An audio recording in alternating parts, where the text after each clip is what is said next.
মানুষ সব কিছু হারিয়ে বলে, হ্যাঁ আল্লাহ আমাকে বাঁচিয়ে দিন, কিন্তু যখন আবার সব কিছু ঠিক হয়ে যায়, কতজন সেই আল্লাহ তাআলাকে মনে রাখেন? বিপদ বেড়ে গেলে সেজদা বেড়ে যায়, কিন্তু যখন আবার সেই বিপদটা কেটে যায়, সেজদাও কমে যায়।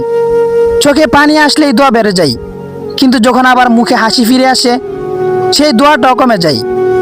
মনে রেখো, যেই রব তোমার কান্নার রাতগুলো দেখেছেন, সেই রবই কিন্তু আবার তোমার হাসির দিনগুলো ফিরে দিয়েছেন। তাই শুধু দুঃখের সময় নয়, সুখের সময় কৃতজ্ঞতা আদায় করতে শিখো। কারণ যেই বান্দা সুখের সময় শুকরিয়া আদায় করে এবং দুঃখের সময় সবর করে, সেই হলো আল্লাহ তাআলার প্রকৃত বান্দা।